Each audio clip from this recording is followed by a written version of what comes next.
We're almost there, Macer, Melanie cried gleefully. All right, he prepared.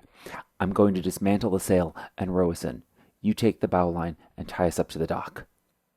Sure, Melanie verified, then started to the front of the dinghy. Not yet, Macer shouted her back to her seat at the rudder. I will let you know when. For being portly, Macer's sense of balance impressed Melanie.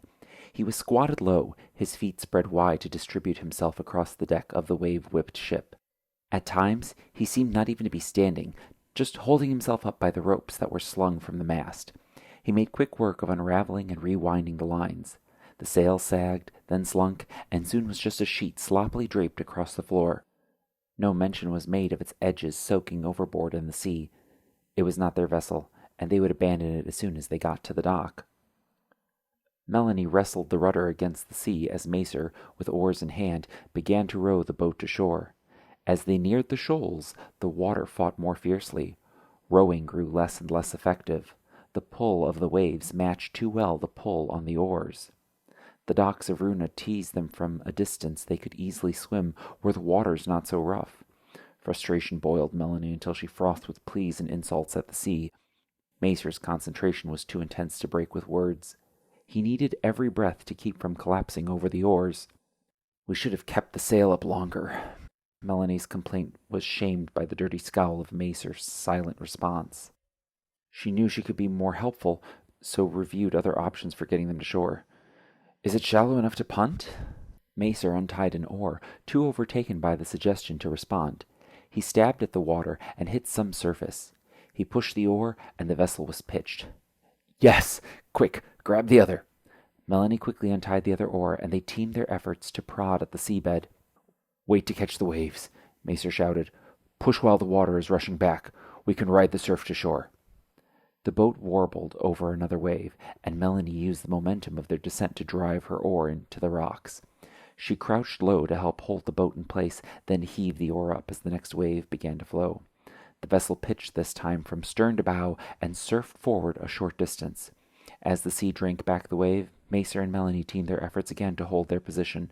Swell after swell, they stole ever closer to shore, until at last the sideboard was battered against the pilings that supported Runa's pier. The bow line! Now, Melanie! She laid the oar aside, leaving Macer alone to anchor their place at the pier. She leapt over his shoulder and nearly tripped in the flaccid sail. She snatched at the rope wound around the iron ring, fixed to the ship's bow, and stretched to pull herself up to the pier. Despite her steady step on the platform, she could still feel the sea swaying beneath her. Terrified that she might fall into the water, she fell to her knees and crawled. The boat was tied to the piling. We are all set, she shouted, and extended a hand to pull Macer up to the pier. Macer was courteous enough to tuck the oars back on board, but minded nothing else before climbing onto the dock.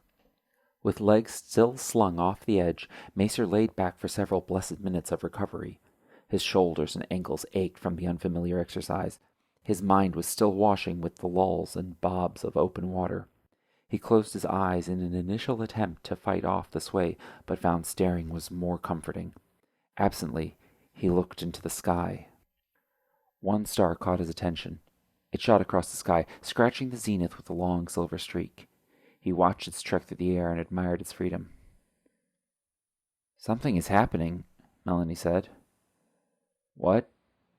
Well, look for yourself, lazy, Melanie chided. Macer perched himself on his elbows to sit up. At the end of the pier, where the gravel road started down the shop-lined thoroughfare, houses were silhouetted by a distant ambient orange glow. What was once neglected as the average seaside fog was now clearly recognizable as smoke. By the Tawesh, Macer cursed. What is happening? I do not know if I want to find out, Melanie stated, but did not object when Macer took to his feet and pulled her up to follow. Cries crowded the night, but the streets were empty. The city was abandoned of light. Candles on the windowsills and lanterns strung over the streets had not been lit despite the sun having set hours ago. Darkness was draped over the city, weeping depression from every crevice. It painted dismal the prospects of finding any of their friends. Desperate to find any familiar face, they braved openly walking down the avenues. They strolled the lanes slowly and cautiously peered around corners before crossing the streets. The walls of one alley were splashed with shadows of people busy scavenging through something. Hello? Melanie called to the silhouettes. Frightened by her hail, they scuttled off and were swallowed by the darkness. Wait! Melanie tried again. Mel, no. Macer could not detain the groom, however. She ran into the alley. At this hour it should have been busy with shopkeepers making backdoor deals and dumping trash. Instead, the stoops she raced past were sealed, rendered to be as inconspicuous as possible. Macer raced after. Still exhausted from his labor at sea, he struggled to keep up. As his breath grew shorter, the distance between them grew longer. Melanie! She heard Macer panting behind him. Wait! She did not wait. She had not even begun to pant. She was dizzy with anticipation. Her search for someone, anyone, was drowning in an eddy of confusion. The diminishing speed of Macer's approach trotted up behind her. You, he panted. Must, he heaved, be out of your mind. The last bit spilled from his lips as a single string of sounds. Hello! She screamed her frustration into the air, but nothing answered back. Melanie, please, Macer pleaded. We do not know what happened, and you do not know what sort of danger we might be running into. Macer, she turned on him, I have walked these streets my whole life, and there has never been anything in Runa that scares me. This is wrong, though. This scares me. A sudden punch threw her to the floor. Startled, Macer tripped back and stole to the shadows in the alley. He cowered against the foundation of a house for some time before daring a peek. Melanie groaned, then yelped in pain. She could not pry her arm out from beneath the talons of the grotesque statue that had pinned her to the cobblestone street. Strands of dust drooled from its snarled stalactite teeth as it leaned over to explore her scent. It paid no mind as she tried in vain to kick it off. Her heels were planted against its ribs, but she could not hoist off its megalithic weight. The next gargoyle that swept in was carrying a man. A single tug would have been sufficient to tear him apart, but instead he was carefully deposited beside the statue that pinned Melanie. Macer gawked in awe. The long blonde hairs falling around the man's face betrayed him. Here was a face he could name. Shem? Together, the gargoyles heaved into flight on lithic wings. Their charcoal complexions were lost to the starry night, but no one noticed as they were too busy turning from one face to another. Macer rushed over to help Melanie up. Shem stood staring absently at them. Shem? Melanie was also confounded by the sergeant's sudden appearance. Alive, Shem said. Cassandra is alive. Melanie had only arrived to her feet when Shem's declaration tripped her. Thankfully, Macer was still bracing her steady. She could not look at Shem at that moment, but passed to Macer with a smile, the full weight of the moment's sarcastic delirium. Macer turned the full fury of his glower on Shem. Last night you went on a rant that Cassandra was dead. You said you saw her die. Alive! She's alive! Cassandra... Melanie's punch dropped Shem to the street and promised him a purple eye within the hour. Choked by tears, Melanie could not articulate her rage, so demonstrated it. Shem crutched himself on his hands and knees just in time to take Melanie's boot to his ribs. She swore she felt a rib break at her toe, and it was delicious, satisfying. Hungrily she wanted more of that wet snapping, so proceeded to stomp at his face. She kept bucking even as Macer snatched her and pulled her back. Pixie spit! Liar! She howled it, hoping her volume might seal its sincerity in history, and kept spitting insults through her tears even as Macer wrestled to contain her. You were right, Mel. You were right. Not like this, though. Come on, Macer cooed. He could feel her relinquish. She flailed berserk, but she was also exhausted. She could not keep going. The moment was abandoned as useless. She wept into her hands. With Melanie's frustration resolved, Macer took up the matter. He rushed at Shem, pulled him from the ground by the collar of his coat, and slammed him against a wall. What happened here? Shem held his wrists defensively before his face, but this did not block Macer from seeing Shem's eyes roll stupidly, or deafen him from Shem's giggle. She's alive. Osmara told me everything. Did you know that she liked my granny Nessa? Now Cassandra is alive. You are mad, Macer released Shem. Absolutely mad. Macer turned from the ruin of his friend and tended to Melanie instead. Come on, let us see what is burning. He helped her up, and they walked down the street to the center of town. That is strange, Terracon noted. Cassandra queried on his remark, and Terracon clarified. There, see that glow? I think that is Runa. Her voice lilted with excitement. Is there a festival in town tonight? There should not be, the captain replied. At least not that I can remember. The cart continued toward the glow that silhouetted the farmhouses on the outskirts of town. They grew anxious in their approach, but there was no right to drive the exhausted unicorns any faster. By the Taoesh, Eloise gasped as they passed the last of the fields and arrived at the first kitchen gardens. The town was dark. A column of furling smoke, too easily disguised as clouds in the night, was climbing into the sky. As the gravel in the path was upgraded to cobblestone, the squeal in the axle was replaced by the chatter of the wheels. The cart's size forced them to keep to the main thoroughfare, instilling a sense of paranoia in everyone. Nesu stood on the driver's bench beside Terracon to take point and scour the scene for potential dangers. Nothing would deter him from returning Cassandra, most certainly nothing in this provincial town, and not this close to the castle. There was no threat. The streets were empty. Only darkness and distant whimpers accompanied their clattering stroll into the city.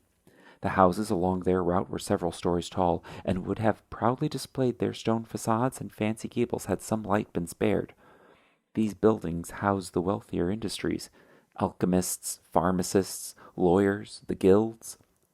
The lane widened as an accommodation for the market-day stalls, where grocers and foreign merchants could peddle their wares. It marked the transition from private to public properties. The transition was further highlighted by the orange glow and the crackling consumption of wood in a fire. Their route brought them to the central plaza. Once dominated by the spire of its fountain, now its most striking feature was the blazing skeleton of City Hall. The stone facade was all that remained of the once impressive building. Flames waved from the windows. Pages from the city's histories were reduced to smoldering confetti. Flecks of ash and singed paper snowed through the air, dusting the courtyard, and drifted in the ripples of the fountain's pool. Arson seemed the likeliest cause. Looters were busy scavenging through the furniture that had been tossed from the balcony and front door, as though the building had vomited its contents. The mayor's secretary desk was a scatter of splinters.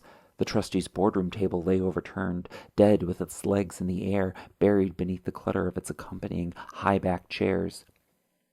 Those who should have been seated there were nowhere to be seen. "What happened?" Eloise murmured, but her question could not compare to Nesu's explosive contempt for the pillagers. "Enough!" Nesu's thunderous bellow quaked through the plaza and rattled the skeletal remains of the burning Capitol building. The resonation throttled the frames and collapsed the rafters and crumbled the masonry of its stone facade. An avalanche of mortar and rubble buried the flames, suffocated and snuffed them. The plaza was dumped with darkness. Dust poured through the streets. Plumes of ash blotted out the stars. The rubble that still smoldered breathed heat, but the weak red flicker of the cinders could not penetrate the haze. Frightened of their suddenly poor perception, the looters rummaged for an exit from the darkness. Frustrated by their failure, their blind clamoring grew frantic. They pleaded against the darkness. Their begging polluted the air with errant calls. A single point of white light burned through the haze. It was a beacon, providing coordinates and beckoning everyone to attend it. Its light was dispersed in the plume. It cast the cloud luminous. Those trapped within the haze found themselves doused in light. They crawled toward it and gathered to the place in the plaza where the cart had pulled up and parked. Nesu's arms were raised to offer them light. Nesu raised his voice to offer them insight. "On Her Majesty's behalf, I order you to desist, refuse, and face the wrath of the Grand High Vizier." The audience was captivated. "She is alive!" a voice called through the night. Macer, then Melanie, and finally Shem stepped out of the wafting pollution toward the light. "See?" Shem pointed and ranted. "She is alive! Cassandra is alive!" The audience was captivated, no longer by the light that had drawn them from the dust, but by the features it illuminated. A young witch stooped beside the vizier, with wide cheeks and dirty locks, and the glisten of amethyst in her eyes. "See? Just like I said, she lives.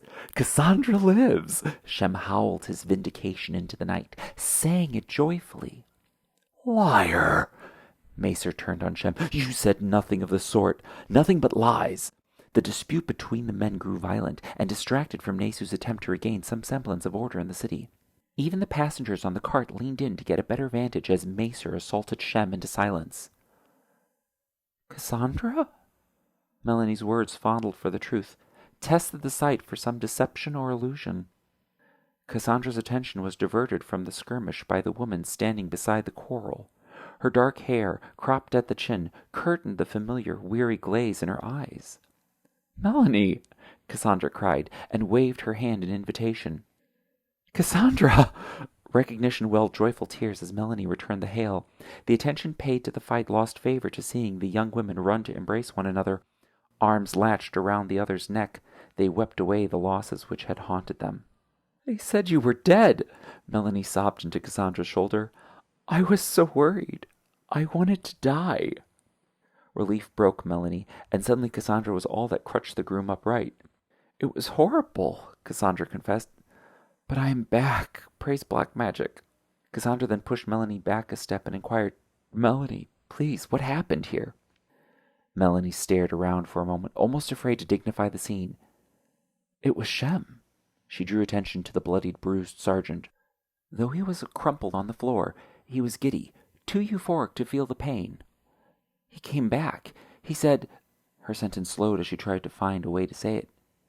"Shem said you were dead." The name scalded Nasu with paranoia. "Who?" he hissed. His tone was low and long.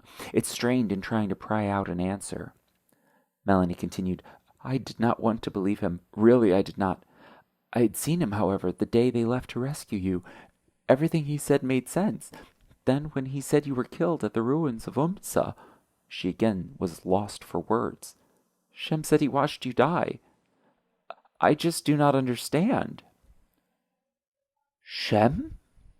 Nasu repeated the name to himself, chewed it over, and felt it out. The Hexen Reign's greatest nightmare was that it might lose black magic's favor. Cassandra's birth had rectified the threats foretold by Lunarier's birth. Although their culture had approached the brink, the patterns of divine right had provided the witches with providence. That reassurance had not played out for the humans as it had for the witches in court. Piteously, they failed to admire order, or acknowledge its gains, or hope for its profits. Content with insecurity, they expressed their own ambitions and became slaves to the circumstances of their own creation. "Shem!" Nasu's growl scalded with contempt. The vizier had made vows to maintain the dignity and character of the Hexen reign, and felt personally offended by the people's dissatisfaction. He needed to correct their wayward exploration of autonomy.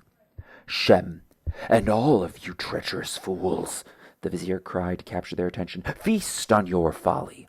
Observe and acknowledge the presence of Salvation, the living heir to the throne of Escambreco, last born of the 8th generation, Princess Cassandra of Hexen." Nasu hailed Cassandra back to the cart and helped her perch the driver's bench. "This is your future queen," he rallied on.